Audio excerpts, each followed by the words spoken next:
그대에게 꽂혔나봐요.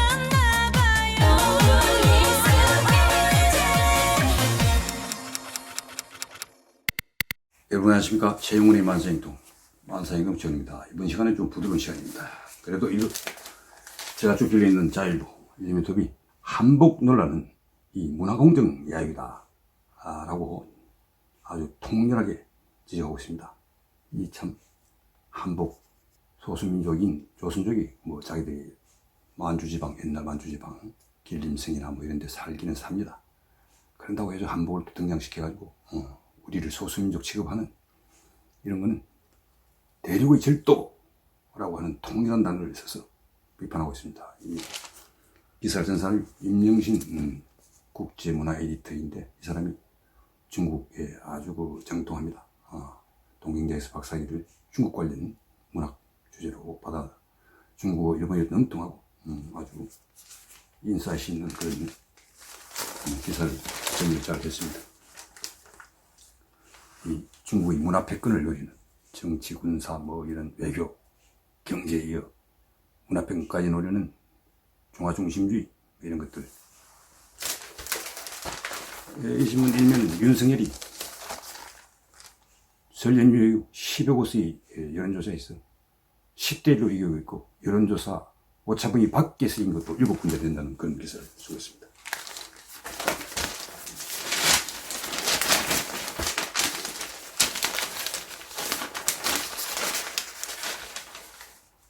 자율보 이면에 보면 시가 매일 소개됩니다. 오늘은 문태준 시인의 가짐이라는 시를 이 박스근, 필자는 박스근이라는 문인입니다. 이문열 선생의 문화에서 활동한 아주 필력이 좋은 사람입니다. 이 가짐이라는 시는 문태준 시인의 역작 중에 하나인 것 같습니다. 이 참 가짐이라는 게 제가 사는 동네 가자미를 가자미라고 하는데 심해 살다 보니까 눈이 한쪽으로 쏠려 있고 아주 납작한 그 조림을 해 먹으면 맛있죠. 구워 먹어도 맛있고. 이 시 생명, 이 독자들이 딱 보면 이런 시가 있구나. 이 참 한쪽을 읽어드리겠습니다. 좌우를 흔들며 살던 그녀의 물속 삶을 나는 떠올린다. 그녀의 오솔길이며 그 길에 돌아나던 대낮의 뻐꾸기 소리며 가늘은 국수를 삶던 저녁이며 흑담조차 없었던 그녀 누대의 가기를 떠올린다. 두 다리는 서서히 멀어져 가랑이 지고 폭설을 견디지 못하는 나뭇가지처럼 등뼈가 구부정해지는 그 겨울 어느 날을 생각한다. 그녀의 숨소리가 느릅나무 껍질처럼 점점 거칠어진다. 나는 그녀가 죽음 바깥의 세상을 이제 볼 수 없다는 것을 안다. 한쪽 눈이 다른 쪽 눈으로 캄캄하게 쏠려버렸다는 것을 안다. 나는 다만 좌우를 흔들며 헤엄치어가 그녀의 물속에 나란히 눕는다. 산소 흡기로 들이마신 물을 마른 내 몸 위에 그녀가 가만히 적셔준다. 이 숨이 다해가는 여인과 이 시를 쓴 필자로 보이는 화자가 이 어떤 관계일지 죽어가는 여인 옆에 누워 그녀의 그 살아왔던 고단했던 삶을 되돌이켜보는 그런 내용이신데 아주 절창입니다. 문태준 시인의 가짐이 한번 읽어보십시오. 이 박스근이라는 사람이 한복 입은 중국 소수민족 보고 이 우리 문재인 대통령이라는 사람이 비겁하게 아무리 말도 하지 않고 이 민주당 애들은 막 앞뜨거라 해서 이재명은 막 비판하고 가는데 어쨌든 신하대에 숨어있는 참 겁이 많고 한심한 문재인 대통령을 비유적으로 통렬하게 질타하고 있습니다. 이 자율부 사설 공정 경쟁 없는 중국 전랑올림픽하나 전랑이라고 하는 게 전쟁 전자에 일이 늑대랑자를 썼습니다. 이 참 중국이 은탄외교 돈을 앞세운 은탄외교와 그치니까 무력을 생산하는 전랑 외교를 한다는데 그 전랑입니다. 이 중국 참 문제 많습니다. 이 신문이 두 번째 사실이 더 눈에 띄입니다. 이재명 6번째 눈물 이제는 안 속는다. 엊그제 이재명이 동화마을로 가서 그 노무현 대통령이 잠들어 있는 늘 흑바위를 손으로 만지며 울음을 또 벌컥 터뜨렸습니다. 이재명은 지난달 성남 상대원 시장에서 유세를 하면서 지지자들 향해 뜨거운 눈물을 흘렸습니다. 자기 친형과의 쟁투, 치고받고 싸우는 주먹질은 안 했지만 엄청나게 쌍욕을 하고 싸웠죠. 강제 입원 시도까지 하고 정신병원에. 그런 불행했던 그 사를 떠올리면서 눈물을 흘리며 지지를 호소했는데, 그러고 나서 다음날 눈물 흘리기 많이 시원하다, 이제 안 흘리겠다, 눈물 안 흘리겠다 했는데 또 눈물 흘렸습니다. 무슨 감성팔이를 이렇게 하고 있는지 모르겠습니다. 대장동 비리에다가 부인의 황제 시중, 갑질, 법카, 법인카드 몰래 사용, 부정사용, 이런 것들이 막 겹쳐 터지자 눈물쇼를 하고 있는 것 같습니다. 악의 눈물이 아니기를 바랄 뿐입니다. 동아일보, 역시 일면 도문, 불공정 올림픽을. 그리고 코로나 확진자는 대선 당일 6시에 투표 종료 후에 별도로 한 3시간 정도, 9시까지 투표를 하는 방안을 검토를 하고 있다는 게 있고, 오늘 신경진단 5만 명대로 폭증할 것 같습니다. 동아일보에서 칼럼을 제일 쓰는 사람 중에 한 명이 송필인 칼럼니스트입니다. 논설위원입니다. 오늘 칼럼도 상당히 주목되는 칼럼이네요. 메비우스의 띠에서 갇히지 않는 정부 제대해야 된다. 메비우스 띠라는 게 이제 돌고 돌아도 끝까지 무한궤도를 반복하듯이 빠져나올 수 없는 그런, 이 논설위원의 주지는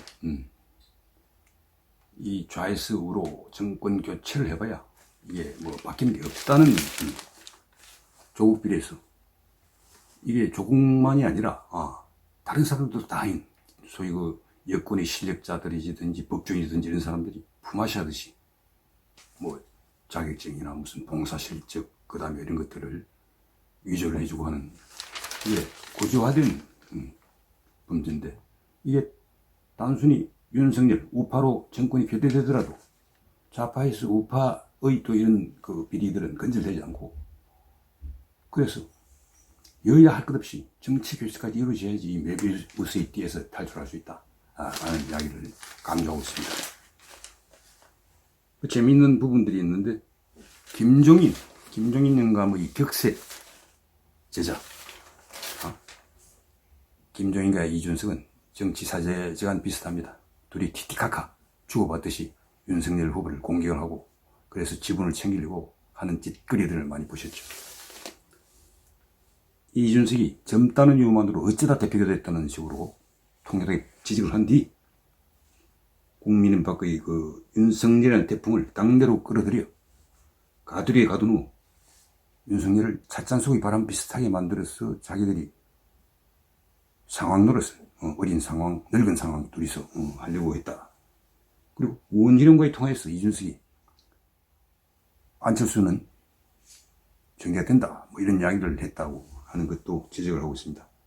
이 윤석열이라는 이 구태 세력의 대표 홍준표, 또 새신파의 대표 유승민, 새신파의 대표라고 표현을 좋게 해주는 듯 합니다만은 사실은 구태에 대한 오이디푸스 콤플렉스가 있다는 식으로 유승민을 야지를 놓고 있습니다.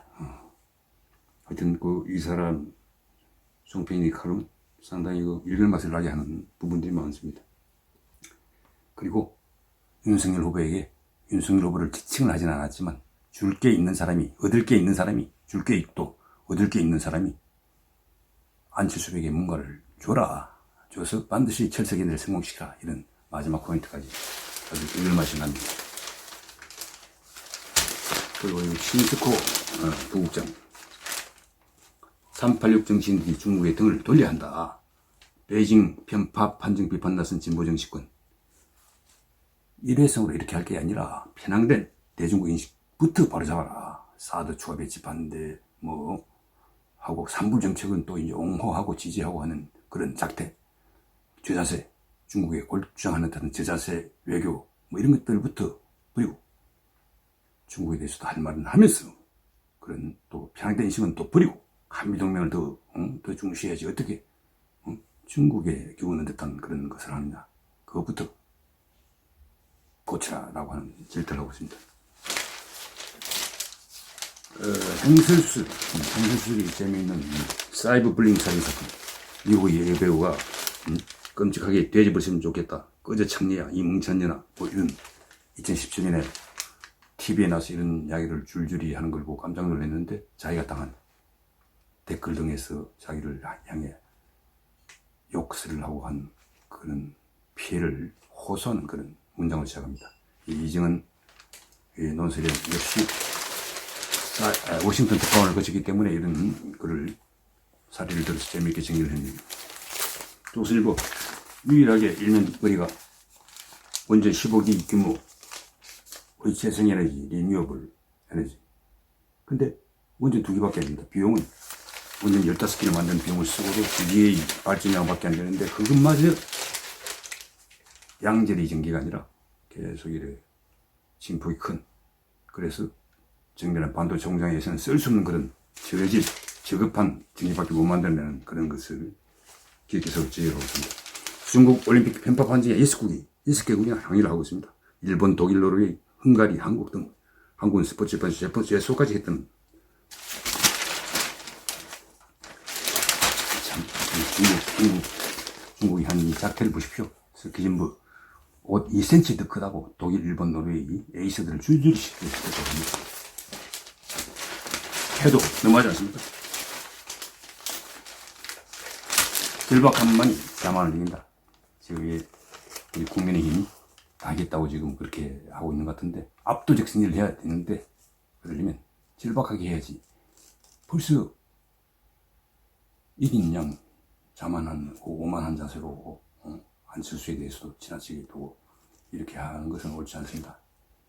좀 더 절박하게 마지막 한순간까지 최선을 다하는 그런 자세를 보여야 됩니다. 그래야 괴물이라고 하는 게 누군지 아시겠죠?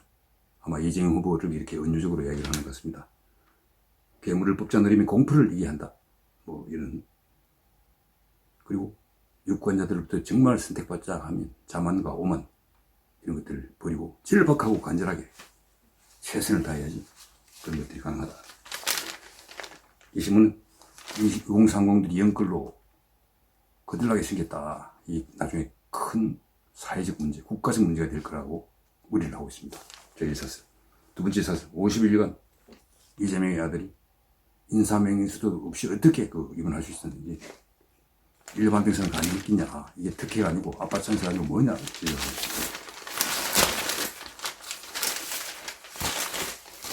이 한삼이 선임 논설위원 이 사람이 환경 문제 전문가입니다.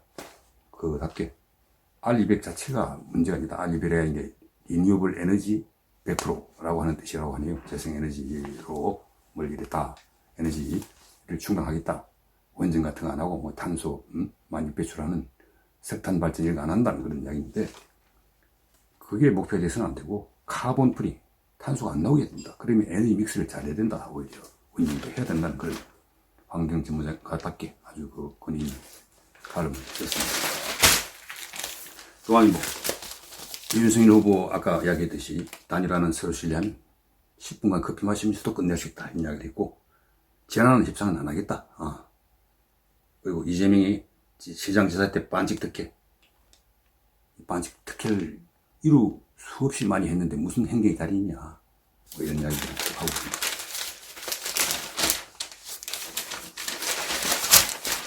이 칼럼이 재밌습니다. 2022년 박명림 교수가 2022년은 정치 대전환 그리고 나라의 대전환을 이루기 위해서는 이런 대선에서 뭔가 제대로 한 표를 행사해야 된다는 그런 논의를 펴고 있습니다. 머니투데이 정치 담당하는 기자인 것 같습니다. 정진우 차장이에요. 좀비 정치가 덮친 우리 대선. 좀비 정치라는 게 강주만 교수가 한 표현입니다. 그 정의가